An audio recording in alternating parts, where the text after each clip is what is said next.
மாண்புமிகு உறுப்பினர்கள் தம் விருப்பப்படி தமிழ் அல்லது ஆங்கிலத்தில் உறுதிமொழி எடுத்துக்கொள்ளலாம். உறுதிமொழி எடுத்துக்கொள்ளும் போது படிவத்தில் உள்ள வாசகங்களை மட்டுமே படிக்க வேண்டும். அதை கூட்டவோ குறைக்கவோ கூடாது.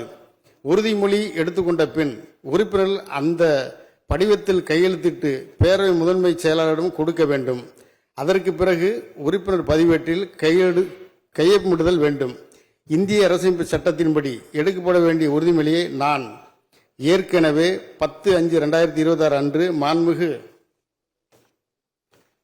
ஆளுநர் முன்னிலையில் எடுத்துக்கொண்டு விட்டதால் இப்போது நான் முதலில் உறுப்பினர் பதிவேட்டில் விதிகளில் குறிப்பிட்டுள்ளபடி பேரவை முதன்மை செயலாளர் முன்னிலையில் கையொப்பமிடுகிறேன்.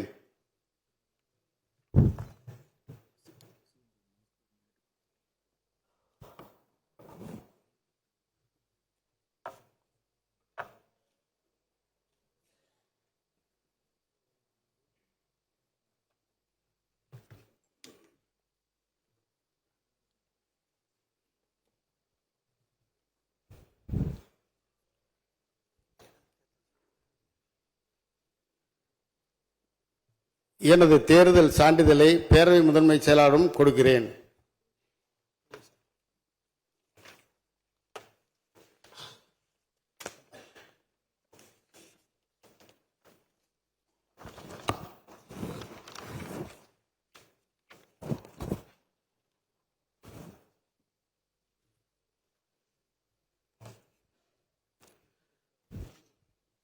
உறுதிமொழி எடுத்துக்கொள்வது மிகவும் புனிதமான கடமையாகும். எனவே உறுதிமொழி எடுக்கும் நிகழ்ச்சி முழுவதும் நிறைவேறும் வரை உறுப்பினர்கள் அனைவரும் பேரவையிலே அமைதியாக அமர்ந்திருக்குமாறு கேட்டுக்கொள்கிறேன். தற்போது மாண்புமிகு அமைச்சர்களை தவிர சட்டமன்ற உறுப்பினர்களுக்கு பேரவையில் அமர்வதற்கு தனி இடம் ஒதுக்கப்படவில்லை. தேர்ந்தெடுக்கப்பட இருக்கின்ற மாண்புமிகு பேரவைத் தலைவர் அவர்கள் சட்டமன்ற பேரவை விதிகளின்படி உறுப்பினர்களுக்கு தனி இடம் ஒதுக்கி தருவார்கள். இப்போது உறுப்பினர்கள் உறுதிமொழி எடுத்துக்கொள்வதற்கு முதன்மை செயலாளர் உறுப்பினர்களது பெயர்களை குறிப்பிட்டு அழைப்பார்.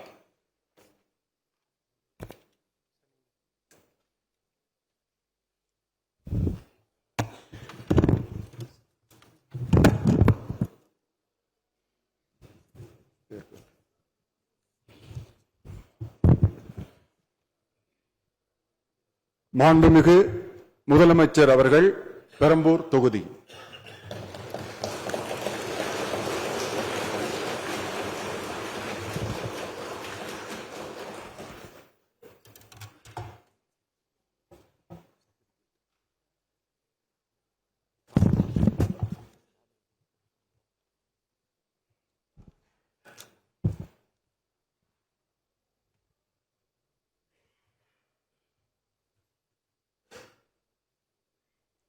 சட்டமன்ற பேரவையின் உறுப்பினராக தேர்ந்தெடுக்கப்பட்ட சி. ஜோசப் விஜய் எனும் நான் சட்ட முறைப்படி நிறுவப்பெற்றுள்ள இந்திய அரசமைப்பு சட்டத்தில் உண்மையான நம்பிக்கையும் பற்றுறுதியும் கொண்டிருப்பேன் என்றும் இந்திய நாட்டின் இறையாண்மையையும் ஒருமைப்பாட்டையும் நிலைநிறுத்துவேன் என்றும் நான் மேற்கொள்ள இருக்கும் கடமையை நேர்மையுடன் நிறைவேற்றுவேன் என்றும் உளமாற உறுதி கூறுகிறேன்.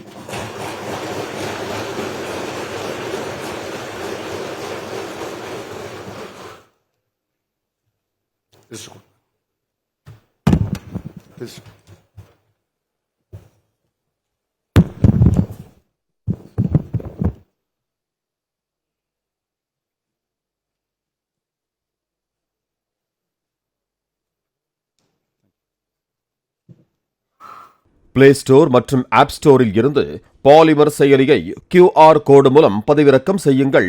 செய்திகளை உடனுக்குடன் பெறுங்கள்.